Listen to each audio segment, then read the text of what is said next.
ये रेडियो वर्षा है। अब आप पल्लव से वर्षा टाइम्स सुनिए। पहले सुर्खियां। गोपालगंज जिले के दत्तक ग्रहण संस्थान से 27वां बच्चा लिया गया गोद।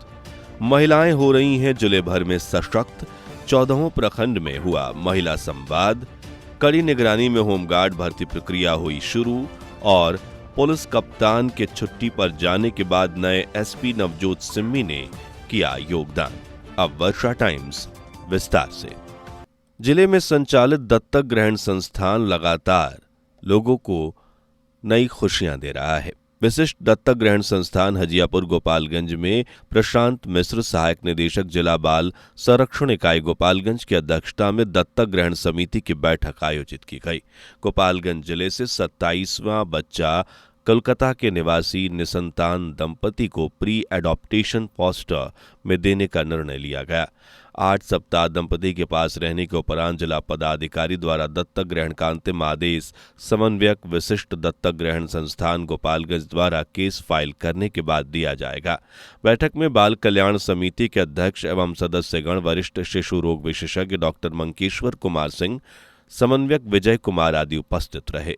इस अवसर पर सहायक निदेशक द्वारा गोपालगंज के वासियों जन निवासियों को अपील की गई, यदि कोई नवजात बच्चा जो परित्यक्त है या लावारिस है तो उसकी सूचना विशिष्ट दत्तक ग्रहण संस्थान हजियापुर के मोबाइल नंबर 8210491152 को अविलंब दें। 18 अप्रैल द्वितीय पाली से दिनांक 5 मई द्वितीय पाली तक प्रत्येक गांव में महिला संवाद कार्यक्रम का आयोजन ग्रामीण विकास विभाग के वीडियो कॉन्फ्रेंसिंग के माध्यम से किया जा रहा है, जिससे महिलाएं लगातार सशक्त हो रही हैं। 14 प्रखंडों में ये कार्यक्रम के अंतर्गत संवाद चलाया जा रहा है। कुल 490 ग्राम संगठनों में आयोजन अब तक हो चुका है और आने वाले दिनों में जिले में कुल 1661 ग्राम संगठनों में महिला संवाद का कार्यक्रम लगातार किया जाएगा, जिससे पंचायत की सैकड़ों महिलाएं भाग लेंगी और अपने अधिकारों, स्वास्थ्य, शिक्षा और सुरक्षा से जुड़ी समस्याओं पर खुलकर चर्चा करेंगी। दिनांक 4 मई तक अभी तक 77,380 महिलाएं इस महिला संवाद कार्यक्रम में भाग ले चुकी हैं, जिसमें 68,065 जीविका समूह की महिलाएं तथा 9,315 महिलाएं इस संवाद में भाग ले चुकी हैं। इस कार्यक्रम में जीविका दीदियों ने बढ़ चढ़कर हिस्सा लिया। इनके अलावा प्रत्येक गांव के अन्य और महिलाओं ने महिला संवाद में हिस्सा लिया। सबसे पहले महिलाओं को मुख्यमंत्री द्वारा महिला के कल्याण हेतु जिन योजनाओं का शुभारंभ किया गया है और सफलतापूर्वक जो चल रही हैं, उससे संबंधित वीडियो कॉन्फ्रेंसिंग के माध्यम से उन कार्यक्रमों की जानकारी दी जाती है, जिसके बाद एक एक करके महिलाओं से इन योजनाओं से संबंधित प्रश्न भी पूछा गया और उनके समाधान के लिए जो भी संभव हो सकता है अधिकारियों ने उसे पूरा करने का भरोसा दिया। साथ ही महिलाएं भी अपनी बात रखती हैं। जिला पदाधिकारी गोपालगंज श्री प्रशांत कुमार CH, उप विकास आयुक्त श्री कुमार निशांत विवेक एवं अन्य सभी संबंधित पदाधिकारीगणों के साथ विज्ञापन संख्या 1/2025 अंतर्गत राज्य सरकार द्वारा विज्ञापित पदों पर द्वितीय फेज में दिनांक 5 मई 2025 से गृह रक्षकों के स्वच्छ नामांकन के लिए VM फील्ड में प्रक्रिया प्रारंभ की गई। जिला पदाधिकारी के निर्देश के आलोक में सभी प्रतिनियुक्त पदाधिकारी एवं कर्मी ससमय अपने कार्यस्थल पर उपस्थित होकर अपने दायित्वों का निर्वहन करते पाए गए। होमगार्ड के रिक्त पदों पर निष्पक्ष, पारदर्शी और शांतिपूर्ण माहौल में भर्ती प्रक्रिया में संबंधित दंडाधिकारी और पुलिस पदाधिकारियों को संयुक्त रूप से समस्त प्रक्रिया को गंभीरता, संवेदनशीलता और पूर्ण निष्पक्षता के साथ संपन्न कराने के निर्देश दिए गए। 5 मई के स्लॉट में कुल 700 अभ्यर्थियों को उपस्थित होना था, जिसमें से 477 अभ्यर्थी उपस्थित होकर अपना रजिस्ट्रेशन कराएं, वहीं 223 अभ्यर्थी अनुपस्थित रहे। हालांकि तकनीकी खामी के कारण कुछ अभ्यर्थियों की शारीरिक दक्षता परीक्षा नहीं कराई जा सकी। उनके लिए निर्देश दिया गया कि उनकी शारीरिक दक्षता परीक्षा करवाने के लिए तिथि निर्धारित कर उन्हें सूचना दी जाएगी। अपने निर्धारित समय पर उपस्थित होकर अभ्यर्थी स्लॉट अनुसार अपना नामांकन रजिस्ट्रेशन फॉर्मेट में पूर्ण कराने के पश्चात अभ्यर्थियों के शारीरिक परीक्षण की प्रक्रिया प्रारंभ हुई, जिसमें विभिन्न मानकों द्वारा उनके शारीरिक परीक्षण किए गए।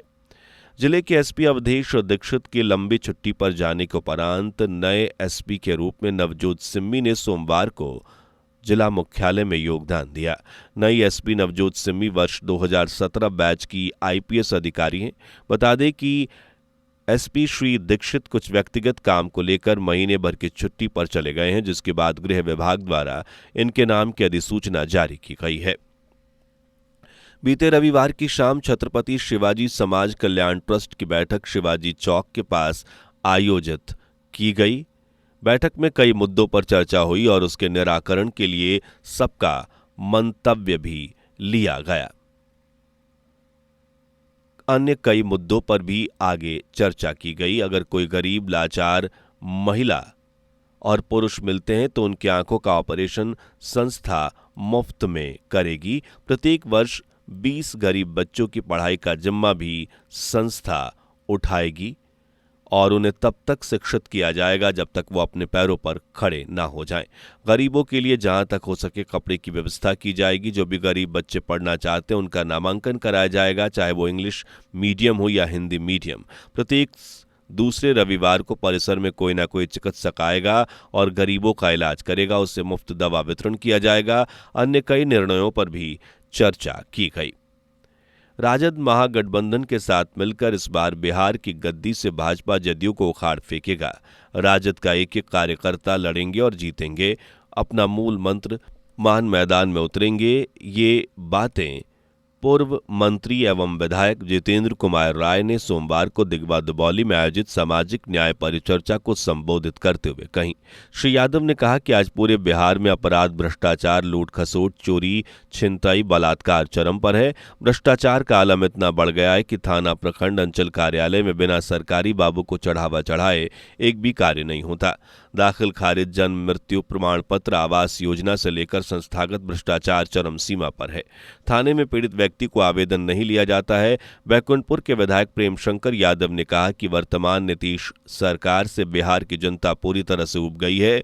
आज पूरे बिहार में अपराधियों की समांतर सरकार चल रही है। अपराधियों के आगे पूरी बिहार सरकार नतमस्तक है। उन्होंने कार्यकर्ताओं को गांव-गांव जाकर बिहार के जन विरोधी नीतियों से लोगों को अवगत कराने का आह्वान करते हुए इस बार जनता को जागरूक कर हर परिस्थिति में इस ढुलमुल सरकार को उखाड़ फेंकने की बात कही।